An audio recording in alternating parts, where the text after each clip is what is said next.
नमस्ते फ्रेंड्स। आज डिस्कस करते हैं सोच की बीमारी या जनरलाइज्ड एंजाइटी डिसऑर्डर का कारण क्या होता है। तो मेरा नाम डॉक्टर कीर्ति अनुराग है। मैं एक सीनियर कंसल्टेंट साइकेट्रिस्ट हूँ, एक डी एडिक्शन स्पेशलिस्ट हूँ और साथ ही साथ एक सेक्सुअल डिसऑर्डर स्पेशलिस्ट हूँ। तो सोच की बीमारी होती क्यों है?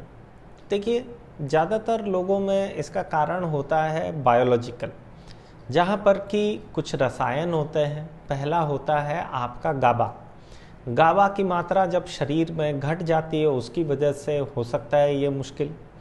दूसरा चीज़ होता है सेरोटोनिन के लेवल्स जब एबनॉर्मली डिसरेगुलेटेड होते हैं या फिर उथल पुथल मचते हैं, तब भी ऐसी प्रॉब्लम होती है।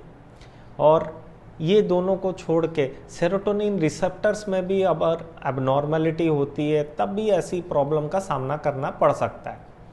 अब इसे छोड़ के क्या होता है, फैमिली हिस्ट्री या फिर जिस एनवायरनमेंट में वो बड़े हैं, तो उन चीज़ों में भी दिक्कत होने की वजह से जनरलाइज्ड एंजाइटी डिसऑर्डर होता है।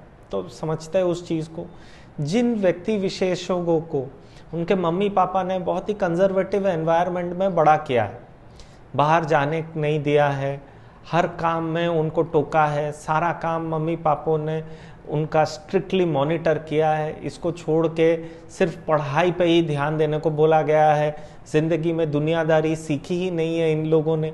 तो जब ये बड़े हो जाते हैं या फिर मम्मी पापा गुजर जाते हैं, इनको ये सारा चीज़ करना पड़ता है, या फिर प्रोफेशनल लाइफ में रेस्पॉन्सिबिलिटी या जिम्मेदारी लेना पड़ता है, या फिर जब शादी हो जाती है तब जिम्मेदारी लेना पड़ता है। तो उस समय पे इन व्यक्ति विशेषों को हो जाता है जनरलाइज्ड एंजाइटी, क्योंकि इन्हें समझ में नहीं आता है चीज़ें करे कैसे। अचानक से बहुत सारी चीज़ें सीखना पड़ता है, बहुत सारी चीज़ें करना पड़ता है जो मम्मी पापा करते थे, लेकिन अभी इन्हें खुद करना पड़ता है। तो उसकी वजह से चलता है सोच का दिक्कत या पैथोलॉजिकल वरिंग, या फिर पैथोलॉजिकली ये ज़्यादा सोचते हैं और बहुत ज़्यादा चिंता करते हैं। इसको छोड़ के आता है फैमिली हिस्ट्री में जेनेटिक्स। अगर मम्मी पापा लोगों को ये बीमारी रहती है, तब बच्चों को भी ये बीमारी होने की संभावना बहुत ज़्यादा होती है। अब इन चीज़ों को छोड़ के अगर आप कोई ट्रॉमेटिक एक्सपीरियंस से गुजरे हो, जहाँ पर आपने किसी को देखा है आपके सामने मर जाना या एक्सीडेंट होना, उसके बाद से भी हर चीज़ में आपको थोड़ा बहुत ओवरथिंकिंग हो जाता है। तो जो लोग बाहर से आए हैं या फिर कहीं गए थे जहाँ पर किडनैप हो गया है, उसके बाद भी जनरलाइज्ड एंजाइटी होने की संभावना बढ़ जाती है।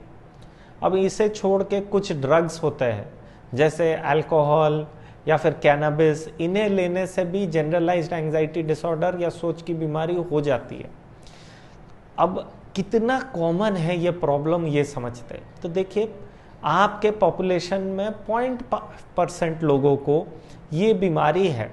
तो 0.5% दिखता ज़्यादा नहीं बड़ा है, लेकिन है बहुत कॉमन। इसका मतलब क्या है, अगर हम 100 लोग आपके आसपास से लेते हैं, उनमें से 0.5% लोगों को जनरलाइज्ड एंजाइटी है। या फिर अगर हम 200 लोगों को लेते हैं आपके आसपास से, तो उनमें से एक व्यक्ति को जनरलाइज्ड एंजाइटी डिसऑर्डर है।